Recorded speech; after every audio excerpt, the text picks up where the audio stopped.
le sujet devant nous est assez grand, assez large. Parler d'Andrich, mais parler aussi de l'autre Europe.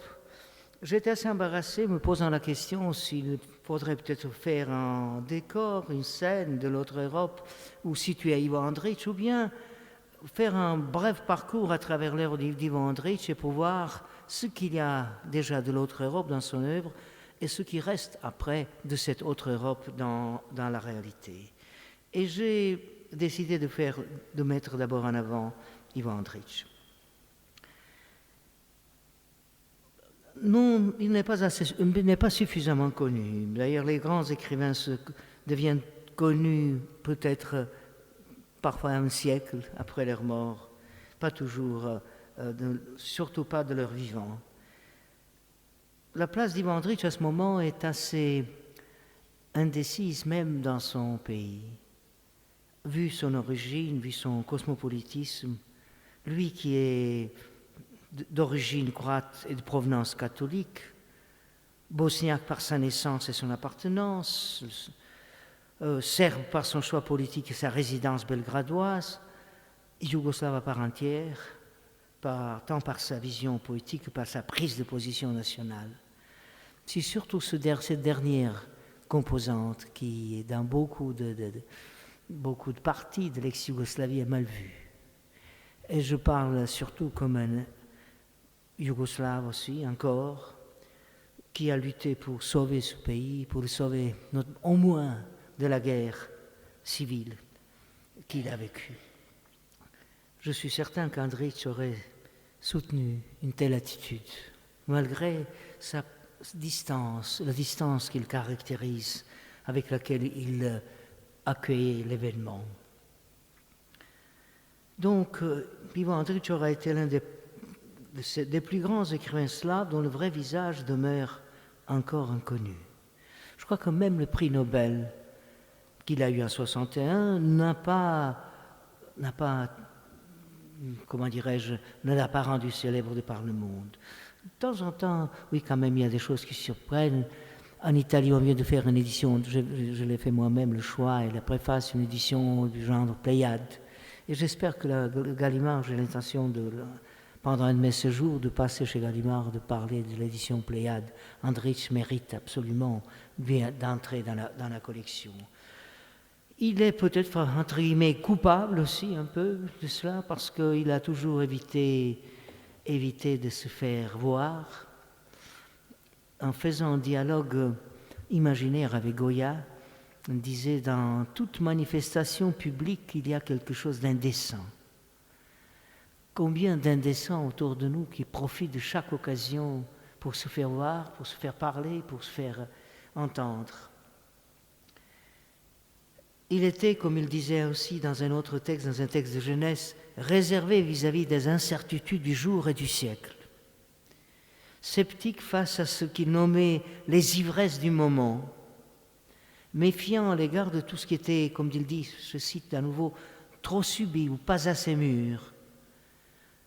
Avant Gombrowicz qui parlait de cette sorte d'immaturité, c'est un terme qu'il avait élaboré, Andrić avait déjà, en quelque manière, touché le problème de pas assez mûr, des nations qui n'ont pas eu le temps de s'affirmer, de se réunir à temps et où il restait, j'en parlerai tout à l'heure en parlant de l'autre Europe, où il restait des résidus capables, susceptibles de produire des effets négatifs.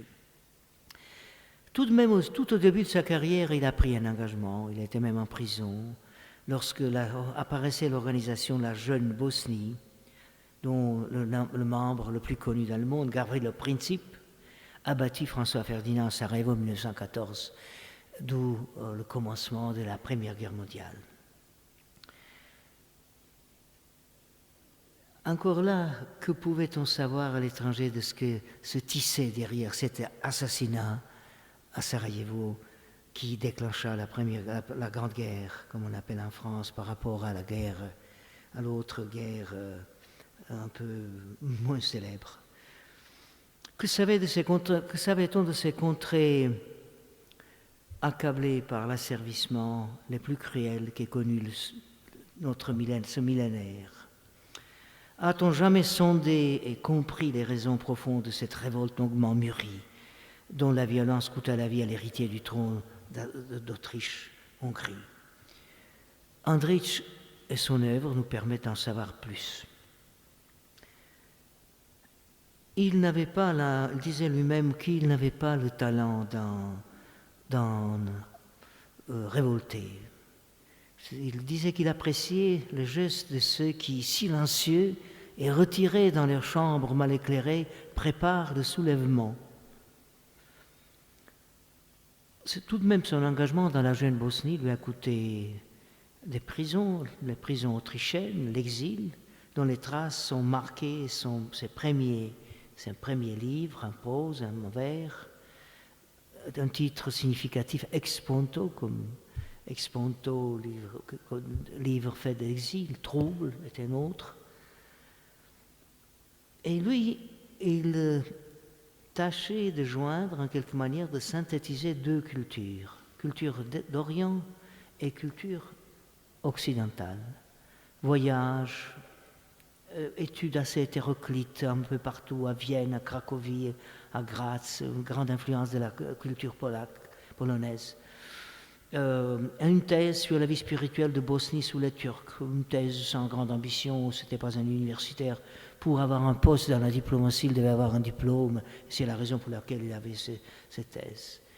Mais il avait, dans ses déplacements, dans ses lectures, grâce à sa présence dans la Bosnie même, il avait un grand avantage. Il a senti chez les musulmans de Bosnie-Herzégovine une culture, un apport d'une culture orientale. Il a cherché à faire quelque chose que Goethe appelait le divan oriental-occidental. Goethe croyait que c'était la chose qui pourrait donner un grand stimulant à la culture européenne. J'ouvre ici une parenthèse, je me demandant, comme beaucoup d'entre nous, ce qu'Andrich aurait fait face à cette guerre balkanique. Il était mort déjà avant son commencement. Ce qu'il aurait dit, ce qu'il aurait fait, comment il aurait vu ces choses-là, notamment en Bosnie. La plus grande tragédie de cette guerre s'est passée en Bosnie. La plus grande victime de cette guerre, ce sont les musulmans de la Bosnie. Il y a évidemment des démons balkaniques, mais il y a aussi une erreur de l'Europe. L'Europe n'a pas compris qu'un islam le plus laïque qui soit, le plus modéré qui soit, se trouvait justement là, chez nos musulmans bosniaques, tardivement islamisés, qui n'ont jamais connu ces formes violentes, fondamentalistes de l'islam connu ailleurs. Et il est arrivé, comme vous le savez, Srebrenica, 8000 morts, un massacre, le plus grand génocide après la Deuxième Guerre mondiale. À côté se trouvait une division de l'ONU qui avait à la disposition l'aviation. Il a suffi d'un coup de téléphone pour arrêter le massacre. Ça n'a pas été fait. Une division hollandaise. La conséquence était ridicule. Un gouvernement a tombé en Hollande. Andrich certainement aurait été secoué par cela. Dans ses œuvres, la Bosnie entière se trouve avec toutes ses composantes. Il l'a comprise mieux que personne. Je n'insiste pas beaucoup sur sa biographie. Il a travaillé en diplomatie, il a vu l'Italie, l'Autriche, la Roumanie, l'Espagne, la Suisse. Il a très bien connu le français. Il n'a jamais eu un poste en France, mais il a connu le français, il a lu les textes, il a travaillé dans les archives. Il a été ambassadeur de la Yougoslavie royale au moment où commençait la Deuxième Guerre mondiale, cette drôle de guerre, et c'est à lui il était ambassadeur, c'est à lui qu'on avait remis la déclaration de la guerre. Il n'a pas accepté de servir les régimes collaborationnistes, collaborateurs. En Yougoslavie, il s'est tu dans un mutisme solitaire et laborieux, et pendant justement ces années de guerre, il a écrit ses meilleurs livres, qu'il avait commencé à faire déjà avant. Il est un pont sur la Drina, d'une part, et la chronique de Travnik, l'autre. On ne pourra pas ici, pendant cette soirée, parler de tous ces livres, mais je voudrais dire, avant de passer à la problématique d'Europe, de l'autre Europe et la problématique des Balkans, une grande innovation qui se trouve dans ce pont sur la Drina. Le pont qui devient le personnage principal. Il y a eu des intuitions que nous avons vues après théorisées de manière absolument exceptionnelle, d'une part par Lévi-Strauss, qui voyait aussi un objet qui résume l'histoire en quelque manière. Il a vu aussi quelque chose que Braudel aura formulé, l'école des annales, cette longue durée de l'histoire et le pont, sa durée qui ne se mesure pas de la même façon que la vie humaine. Donc c'était une grande intuition. Ce pont au-dessus duquel coule la rivière de la Drina et les gens s'y voient, s'y rencontrent, les musulmans, les Serbes, les catholiques, tous ensemble autour de ce pont. Je n'ai pas l'intention de vous raconter le sujet, ce serait long et difficile, mais je voudrais dire, j'insiste sur une chose qui me semble très importante, sur une grande innovation de ce livre, de cette démarche. Nous avons dans toute la littérature européenne ce qu'on appelle le roman historique. Alexandre Dumas, Walter Scott, dans la littérature slave, Sienkiewicz, même Pouchkine avait fait un Boris Godunov qui est une sorte de roman historique. Peut-être le modèle a été surtout Walter Scott. Avec Tolstoï commençait une autre approche dans la littérature européenne. Non plus le roman historique dans lequel l'histoire est un cadre dans lequel sont insérées les diverses réalités, même contemporaines, même actuelles. Mais le cadre, l'histoire fournit un cadre.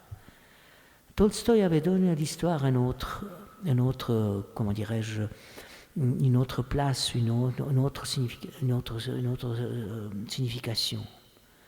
Faire le roman, non pas le roman historique, mais le roman de l'histoire, où l'histoire est le sujet, l'objet, où l'histoire en quelque manière une sorte de plasme du roman.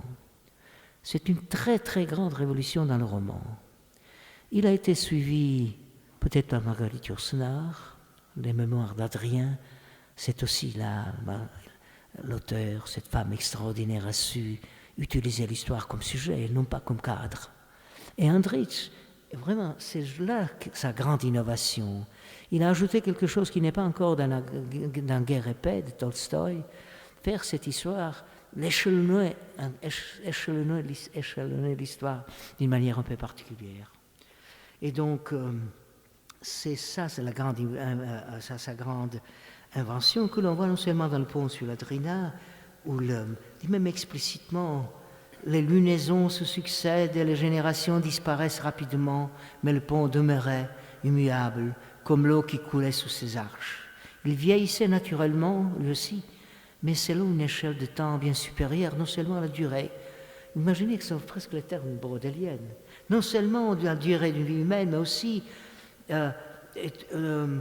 durée de toute une suite de générations. La constance de l'édifice enseignait que la vie est un prodige incompréhensible, car elle s'use sans cesse et s'effrite, et pourtant dure et subsiste, inébranlable, comme le pont sur la Drina. Et dans un autre texte, il parlait de donner sa vision des ponts. Dès que j'évoque les ponts, me reviennent à mémoire, non pas ceux que j'ai le plus souvent traversés, mais ceux qui ont le plus retenu mon esprit, qui marquent les lieux où l'homme s'est trouvé confronté à un obstacle. Lieu où l'homme s'est confronté à un obstacle. Donc, il y a une chose extrêmement moderne que peu d'auteurs européens avaient approché de cette manière-là. Je crois que la rupture commence avec Guerre et paix de Tolstoï, et quelques rares auteurs, comme Marguerite Yourcenar, comme Ivo Andrić, chacun à sa façon, d'une manière assez différente l'un de l'autre, ils ont su opérer cette grande révolution romanesque. La chronique de Travnik est peut-être encore plus explicite. Il dit que cette au commencement, nous sommes au commencement du XIXe siècle. Napoléon envoie un consul, il est en bon rapport avec le sultan, il envoie un consul à Travnik, ville où est né Ivo Andrić. Il y aura un consulat entre 1806 et 1814. L'Autriche, pour faire concurrence à Napoléon, fait un consulat concurrent. Et ce qui est intéressant ici, pour l'approche que je viens de signaler, du roman de l'histoire, avant le commencement de ces consulats, les gens de Travnik se rencontrent, se parlent, se bavardent, sans aucun sens. Bon, on se dit des choses. Et puis arrive, dit, la ville est touchée par l'aile de l'histoire. Voilà l'histoire qui touche la ville. Et ils sont tout d'un coup confrontés par l'histoire. Ils vivaient le anhistorique, non historique. Tout d'un coup, l'histoire arrive. Ils sont étonnés. Toutes les confessions, il y a des pages extrêmement réussies sur les juifs séfarades, aussi bien dans le Pont sur la Drina que dans la chronique de Travnik. Peu d'écrivains, imaginez que ces pages ont été écrites pendant la Seconde Guerre mondiale, pendant l'Holocauste. Et cet engagement valait beaucoup plus que d'autres sortes d'engagements. Donc c'était l'occasion pour ce virtuose qui est Andrić de jouer sur tous les registres, de nous faire voir ce peuple constitué, on dit en Bosnie la Raya, un terme que les occupants ottomans avaient commencé à désigner les gens du pays et qui est resté sans un sens trop péjoratif. Ce mélange ethnique et historique en même temps, ce embrouillamini des croyances et des coutumes diverses, croisement de mentalités et de consciences divergentes, tout cela se trouve dans le consulat français, à côté d'un consul assez ordinaire, assez médiocre, un jeune homme qui me rappelle un peu un personnage stendhalien. Ce serait peut-être un Julien Sorel, héros d'une nouvelle histoire, qui comprend diversement ces gens, qui ne voudrait pas, s'il avait vécu un peu plus tard, il n'aurait pas été un consul des colonialistes, il aurait été un comment dirais-je, allié des gens où il était venu. Là aussi, il y a ce jeu avec l'histoire qui me semble très, très important.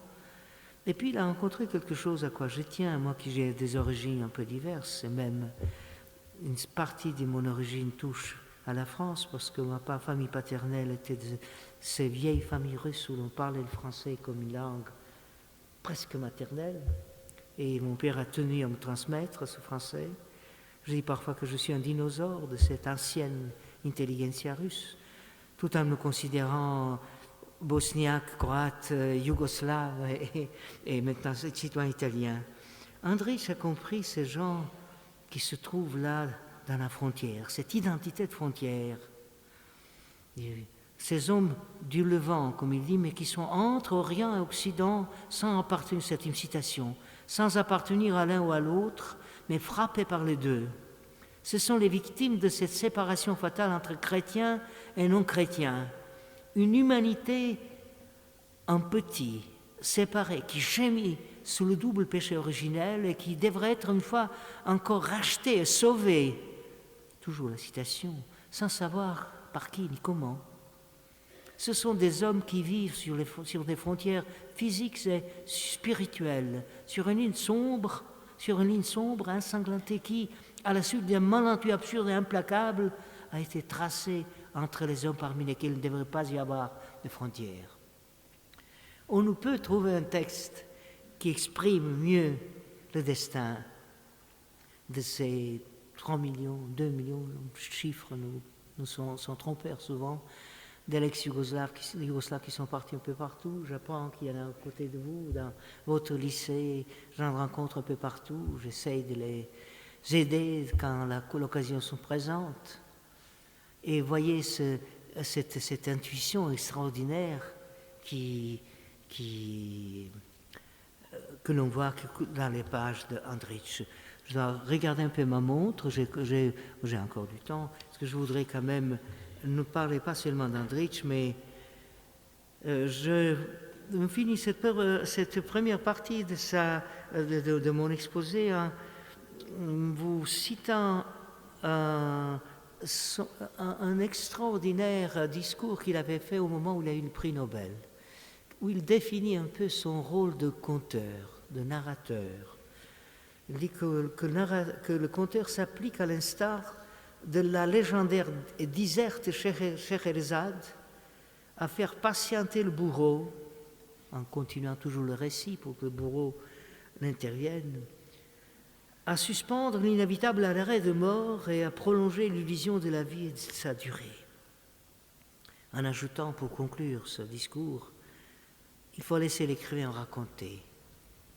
Il avait ce talent de dire une chose extrêmement simple, les grandes vérités, d'éviter ce tarabiscotage que l'on voit souvent quand on fait ces discours, de trouver, et c'est en ce sens justement, je répète encore, qu'il appartient à l'Orient, aussi à l'Orient avec une grande culture occidentale, avec la possibilité de lire dans presque toutes les grandes langues européennes.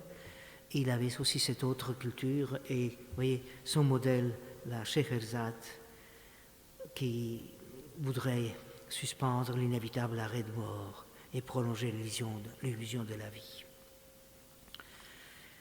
Voilà une autre intuition extraordinaire qui se trouve dans un petit récit, une lettre de 1920.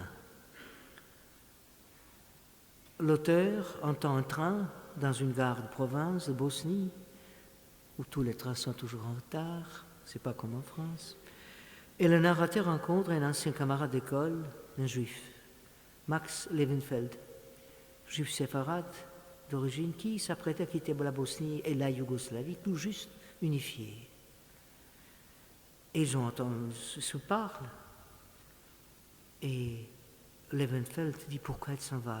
Il dit qu'il aime beaucoup ce pays, que c'est son pays. C'est le pays où la première fois il a entendu une rivière sous ses fenêtres passer, la Miljacka de Sarajevo. Il dit une ville où, dans un espace de quelques centaines de mètres, il y a une grande mosquée, une cathédrale catholique, une synagogue, une église orthodoxe. Et on attend de chacun de ces temples, on attend sonner l'heure. Et là, l'auteur ajoute, seul Dieu savait quelle heure il était pour les Juifs, qu'elle fût calculée à la manière séfarade ou ashkénaze. Alors dit, 4 calendriers qui ne parviennent pas à s'accorder, et le fossé qui sépare les différentes confessions, si profond, ces fossés, que seule la haine parvient parfois à les franchir. Les visages émaciés et sinistres que l'on croise parfois dans les lieux de culte. Au début de sa carrière, de sa jeunesse, Andrich était un chrétien vaguement croyant, lecteur de Kierkegaard. Après, il était un agnostique croyant, si on peut dire. Et donc, vous voyez, il parlait des vieux instincts et l'esprit de clan tapu au fond des âmes. Et ce Max Levenfeld décide de partir. On n'a pas de nouvelles de lui jusqu'à 1938. Et l'auteur, encore jeune, donc il n'était pas encore dans un régime socialiste, il a mis son personnage en Espagne, dans une bourgade aragonaise, un médecin qui guérissait les révolutionnaires d'Espagne. Il dit dans une bourgade aragonaise dont aucun de mes compatriotes ne savait prononcer correctement le nom.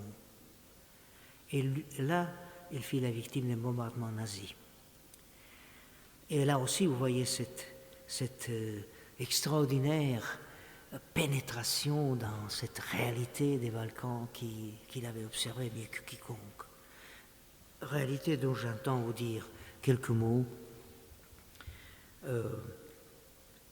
La première chose qui me semble importante pour comprendre un peu Balkan, qu'il y avait toujours, dès les temps les plus anciens, la querelle des attributions et des appartenances de ces territoires.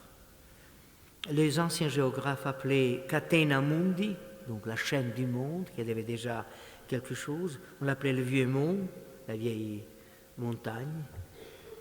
Les Turcs ont traduit ça par le terme Balkan. Là, il y avait le mot latin et grec hémous qui désignait cette péninsule. Il y a une chose qui me semble aussi importante à celui qui approche ces phénomènes d'un point de vue non seulement géopolitique, mais aussi géopolitique. Non seulement géopolitique, mais aussi géopoétique. Est-ce une véritable péninsule, le Balkan? Est-ce que c'est une véritable péninsule ou un large bloc du continent immergé dans le bassin méditerranéen? L'un l'autre, je dirais à la fois, selon l'endroit, soit l'un, soit l'autre. D'ailleurs, je vous fais rappeler l'idée de Paul Valéry quand il disait « Mais l'Europe est une péninsule de l'Asie ». Donc, la péninsule ibérique surtout aussi, elle est plutôt continent que, surtout à l'intérieur, que la Méditerranée. C'est seulement l'Italie qui peut prétendre à être tout de même une vraie presqu'île. Et oui, ça aussi, c'est une chose qui est important d'avoir en vue quand on parle de la géographie et de la géopolitique. Les différences ethniques qui sont évidentes, et puis qui datent depuis les temps les plus anciens, avant les Grecs, avant les Latins, ces tribus qui sont marquées par les vieux historiens, dont les noms nous semblent absolument incongrus et incompréhensibles, Cérètes, Sirapiles, Yaziens, Andizètes, Caliphoniens, Ardéens, Palariens, Japodes, etc., Sarmates. On pourrait répondre à ceux qui avaient fait les épurations ethniques. Si on faisait au DNA, chez nous qui sommes nés, qu'est-ce qui sortirait de ces anciennes strates et couches des Balkans? Aux différences ethniques et linguistiques s'ajoutent celles de l'imaginaire et des mythologies. Ainsi, chacun prétend-il avoir des racines plus profondes que l'autre, parce que les racines sont différentes, des raisons plus convaincantes de s'approprier des territoires toujours plus vastes,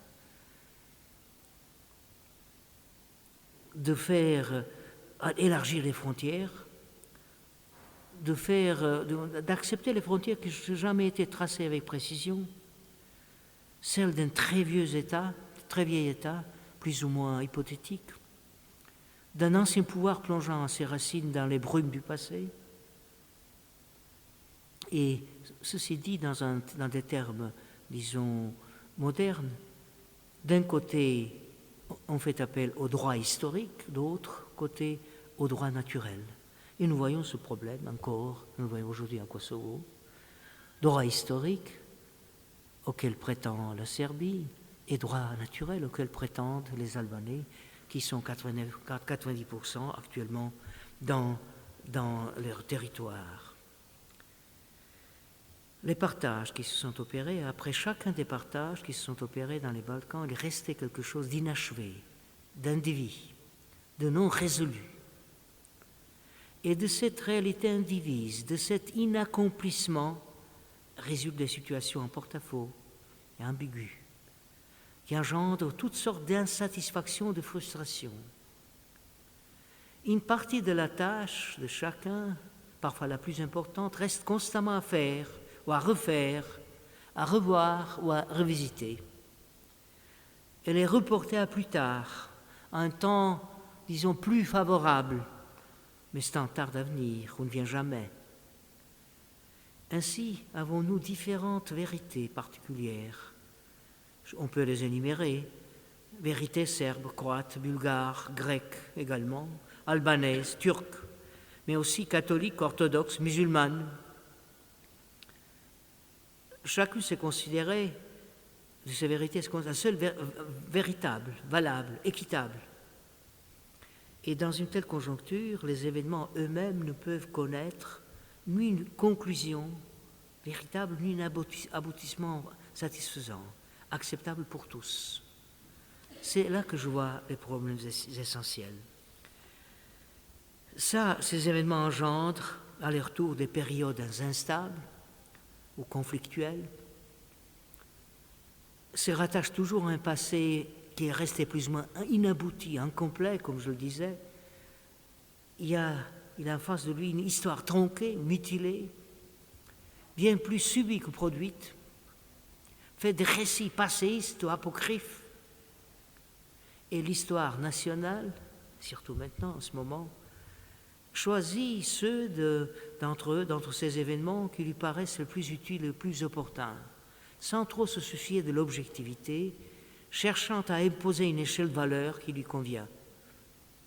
Et les actions elles-mêmes se voient ainsi déformées quand elles n'échappent pas tout à fait au contrôle. Et là, ce qui me semble important, la conscience nationale est altérée par l'idéologie, et cette conscience nationale altérée par l'idéologie construit ses propres scénarios et les répand dans le milieu qui l'entoure. Elle aussi, cette conscience s'appuie davantage sur le mythe que sur la réalité, au point que même les événements fondateurs deviennent parfois prisonniers d'une forme de narration, de fiction, de mythe, rejetant les interprétations rationnelles et critiques, notamment la question du Kosovo. Ainsi, les éléments hybrides du passé et de l'histoire évoluent-ils ensemble, se complétant ou se contradisant, s'imbriquant souvent les uns aux autres. Ils constituent ainsi des obstacles à de nouveaux processus contemporains, et ceux qui s'efforcent sont tous de défendre leur propre héritage se voient de temps en temps obligés de se défendre de cet héritage. Ceci me semble une chose très importante qu'on a pu observer pendant ces dernières guerres. Les petites nationalités, les petits peuples doivent défendre un héritage pour s'affirmer, pour dire ce qu'ils sont. Puis il arrive le moment où il faut se défendre de cet héritage. Comment reconnaître ce moment? Après avoir défendu l'héritage, le moment où il faut se défendre de l'héritage. Peut-être une culture critique serait capable de dire, d'indiquer ce moment, de le capter, de le voir, de le dire, mais elle n'a pas eu l'accès à l'information. Une autre chose qui me semble semblable, après ce que je vous ai dit de ces événements mutilés, c'est une déformation professionnelle. Je vais parler des événements, puisque le premier livre que j'ai écrit en français, c'était un doctorat sur la poétique de l'événement, en employant les termes de formalistes russes. Avant les traductions des formalistes, je me suis appliqué à chercher une typologie d'événements, de les voir en histoire, dans la quotidianité, dans la poésie, dans la prose, comment une époque privilégie certains événements. Et donc c'est pour la raison pour laquelle j'insiste là-dessus.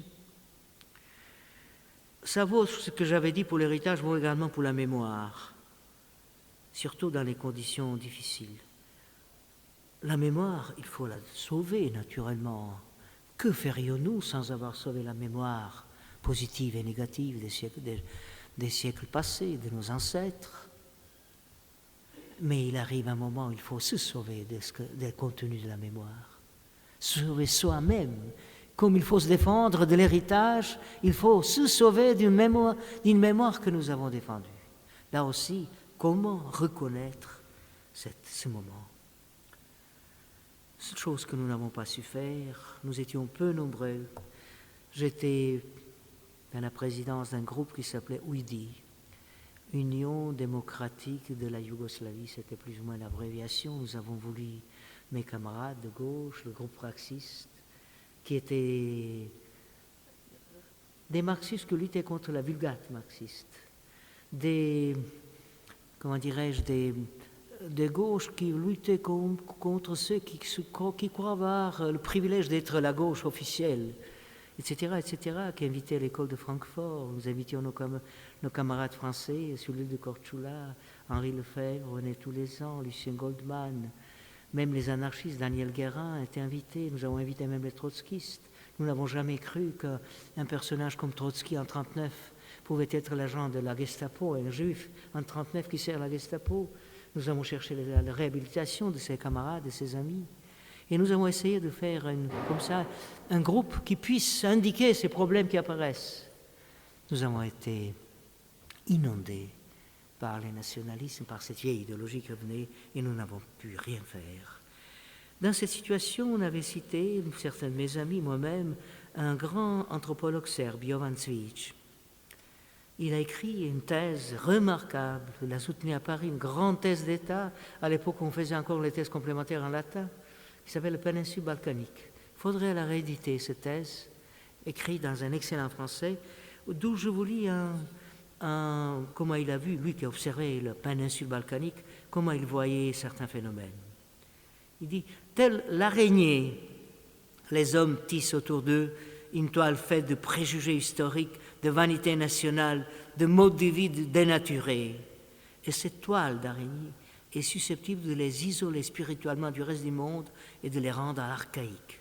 Les instincts émergent des périodes, les instincts émergents des périodes précédentes, ceux aussi qui sont les plus primitifs, demeurés jusqu'à là endormis, commencent à un moment donné à s'éveiller et agir.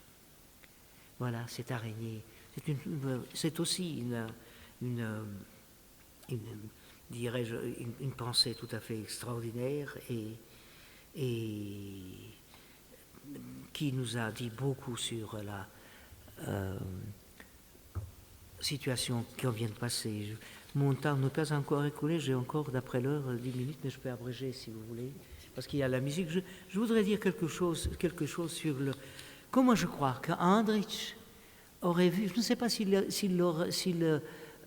aurait écrit aussi directement dans l'actualité, mais comment je crois qu'il aurait vu la réalité actuelle de l'autre Europe, qu'il connaissait très bien. Naturellement, pour lui, l'Europe de l'Est aurait été une appellation plus politique idéologique que géographique et culturelle, imposée par la Seconde Guerre mondiale et la guerre froide.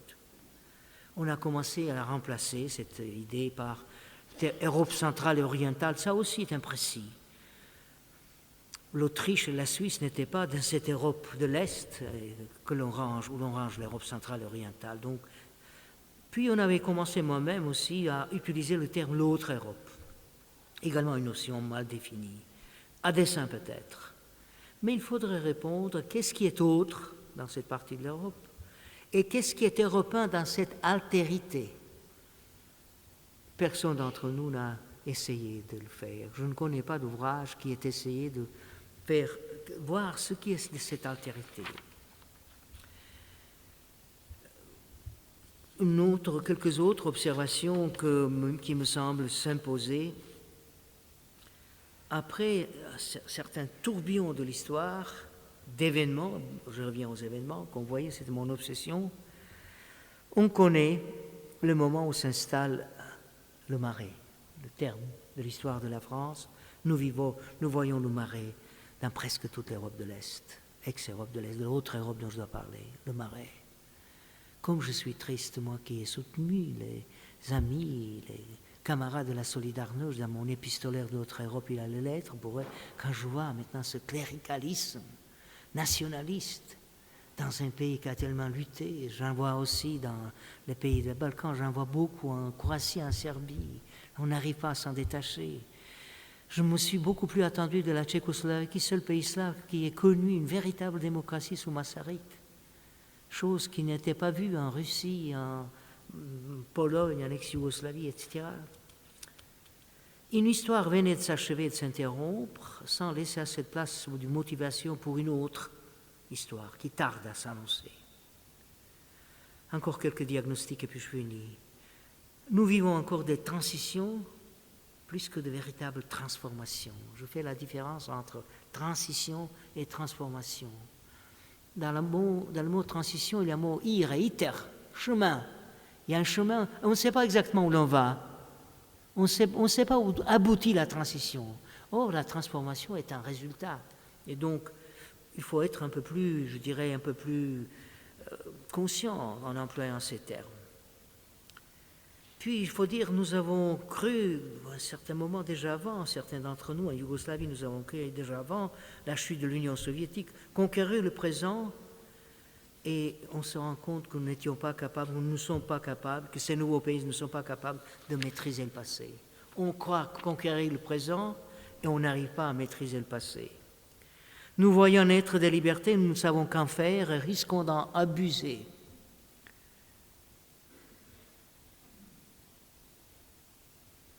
Nous constatons quotidiennement que les choses vont mal et les choses pourtant continuent d'aller.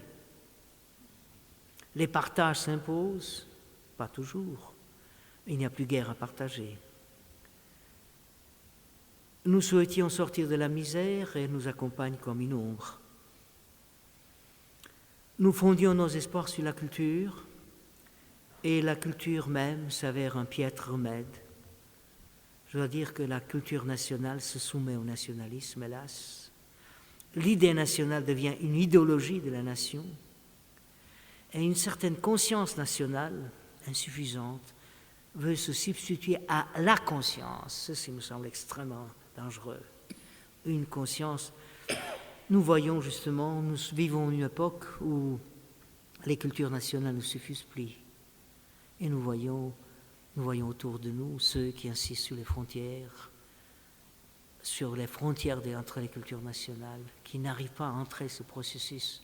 Je n'aime pas le terme mondialisation, globalisation, mais il y a quelque chose quand même qui nous dit. J'aurais préféré la cosmopolitisation, ça m'aurait plus convenu. Donc il y a encore des choses dont je pourrais vous parler longtemps. Je suis écœuré quand je vois par exemple qu'un livre sorti à Zagreb ne peut pas être acheté à Belgrade, ou qu'un livre sorti à Belgrade ne se trouve pas dans les bibliothèques, dans les librairies de Zagreb, ni l'un ni l'autre à Sarajevo, et ainsi de suite. Ce genre de comportement que j'observe dans l'autre Europe, c'est une des questions tristes de notre histoire contemporaine. Les écrivains ne savent plus où s'y prendre. Nous avons cru qu'on pouvait être un peu otage de la vérité. Je disais que Sakharov était un otage de la vérité. Nous ne voyons plus de cet otage. L'occasion nous était offerte de défendre les humiliés et les offensés, c'est un titre dostoïevskien, de nous ranger du côté des minorités, des marginalités, de nous confronter au pouvoir, aux hiérarchies. Et dans les scénarios actuels, de tels rôles sont rares, sinon inexistants. La seule tâche de fossoyeur rebute à la longue. Et voilà. Beaucoup d'entre nous s'emploient à remplir cette tâche ingrate de fossoyeur et ça ne s'avère pas payant, comme on dirait. On cherche à trouver un autre mode d'engagement, on n'arrive pas à le faire. On tâche à vérifier chacun des engagements à travers une prise de position nationale. Alors que là où règne le nationalisme, c'est le pire des critères. Qu'on voyait mon discours un peu pessimiste, mais on a entendu assez de discours optimistes, promettants, ceci et cela. Je crois qu'il faut être prudent. Et puis je ne crois pas du tout que mon discours soit seulement positiviste. Je crois qu'il est aussi réaliste. Je vous remercie de votre attention.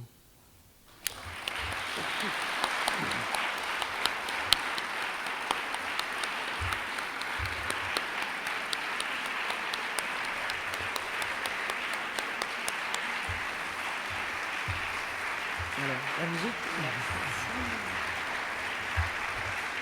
Carlo.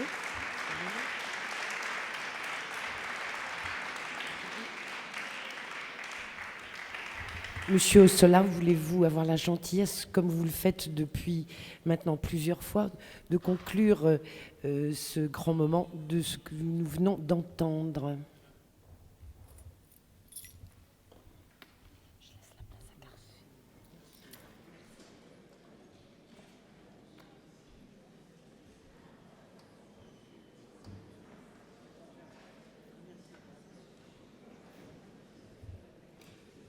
Je veux être fidèle à ce que Predrag a dit. Je reste dans les pages de son livre. C'est la suite des 4 conférences qu'il a données au Collège de France, la Méditerranée et l'Europe. Il nous dit, en citant Churchill, que les Balkans, c'est cet espace qui produit plus d'histoire qu'il n'en peut consommer. Et cette production de l'histoire n'a pas été souvent heureuse, mais on ne peut pas l'éliminer avec d'analyse facile. Et je suis très reconnaissant qu'il n'a pas simplifié sa tâche, ni notre tâche, notre devoir de compréhension. Il y a quand même un point qu'il a évoqué. Il a dit vigoureusement qu'il faudrait parler de cosmopolitisme et pas de mondialisation. Et je crois que dans cette Méditerranée, il y a un point où tout démarre souvent dans l'histoire, c'est Odessa, et un auteur qu'il aime et que nous aimons tous, Osip Mandelstam, avait donné une très belle lecture de ce cosmopolitisme, et je vais le remercier avec les mots de Mandelstam, les poèmes de Moscou 1934. Tatars, Ouzbeks et Nénètes, jusqu'aux Allemands de la Volga, tout le peuple de l'Ukraine attendent qu'il les traduira. Et peut-être en ce moment même, il y a un Japonais qui, ayant su pénétrer mon âme, en langue turque me traduit. C'est exactement ce que nous rêvons, ce que nous souhaitons, et c'est le travail qu'il faut faire en suivant ce passage de ponts et de frontières. Et je tiens tout particulièrement aussi à remercier Jagralit pour son introduction, qui est vraiment une pièce maîtresse dans la construction d'une conscience commune. Merci à tous. Merci. Daniel.